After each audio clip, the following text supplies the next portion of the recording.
சித்திரை புத்தாண்டு நம்மளை எல்லாம் அன்போடு வரவேற்கிறது.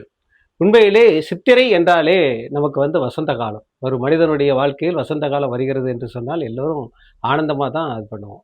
இத தான் பெரும்பாலும் பார்த்தீங்கன்னா, அத கேரளா பகுதியில இருக்கக்கூடிய நமது தமிழகம், இவங்கெல்லாம் என்ன பண்றாங்கன்னா, சித்திரை கனி காணுதல் அப்படின்னு சொல்லி ஒரு நிகழ்ச்சியே கொண்டாடுவாங்க.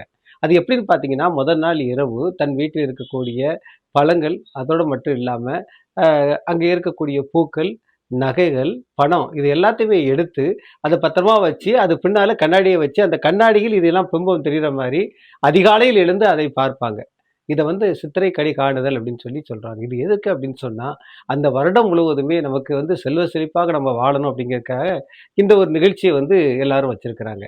அதோட மட்டும் இல்லாம, எங்கு பார்த்தாலும் பார்த்தீங்க அப்படின்னு சொன்னா, திருவிழா கொண்டாட்டம் தான். குறிப்பா தோரணமலையில பார்த்தீங்க அப்படின்னு சொன்னா, இந்த நேரத்தில என்ன பண்ணுவாங்கன்னா, விவசாயிகளை எல்லாம் கூப்பிட்டு, விவசாயிகளுடைய பொருள்களான கலப்பை, அது சம்மந்தப்பட்ட அவங்களுடைய பொருள்களை எல்லாம் வைத்து, அதற்கு பூஜை செய்து, அந்த விவசாயிகளை வைத்து நிறைய சாதனை புரிந்த சாதனையாளருக்கு விருது வழங்குறத வழக்கமா பரம்பரை அறங்காவலர் செண்பகராமன் அங்க கொண்டாடுறாரு. அதோட மட்டும் இல்லாம பார்த்தீங்கன்னா, கொஞ்சம் தாமிரபரணி ஆற்றங்கரை பக்கத்துல வந்தோம் அப்படின்னு சொன்னா, சேதிங்களூர் அப்படிங்கிற பகுதியில திருவரங்க செல்லியம்மன் கோயில். அன்னைக்கு திருவரங்க செல்லியம்மன் அதிகாலையிலேயே எழுந்து தாமிரபரணிக்கு தீர்த்தமாட போயிருவா. தீர்த்தமாடி விட்டு திரும்ப சப்பரத்தில் பவனி திரும்ப எல்லாருக்கும் தரிசனம் தருவா. அதே மாரி நான் பிறந்த முத்தாலாங்குறிச்சியில பார்த்தீங்க அப்படின்னா, அங்க இருக்கக்கூடிய நல்ல பிள்ளை பெற்ற குணவதி அம்மன் அன்னைக்கு தாமிரபரணியில போய் தீர்த்தமாடி விட்டு, அந்த தீர்த்தமாடி விட்டு மக்களுக்கெல்லாம் சப்பரத்தில் அருளாசி தருவத வழக்கமா கொண்டு வந்திருக்கா.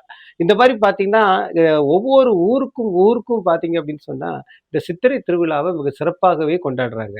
சரி, இந்த சித்திரை திருவிழாவ இவ்வளோ சிறப்பாக கொண்டாடுறாங்களே, உங்க ஊர்ல இதே மாரி திருவிழாக்கள் கொண்டாடுனா, அது எந்த கோயில்? அப்படின்னு சொல்லி படத்தோட கமெண்ட்ல போட்டீங்க அப்படின்னு சொன்னா, நானும் அடுத்த வருஷம் இன்னும் நெறைய கோயிலுக்கு சென்று வந்த ஒரு வாய்ப்ப அடைஞ்சுக்கிடுவேன்.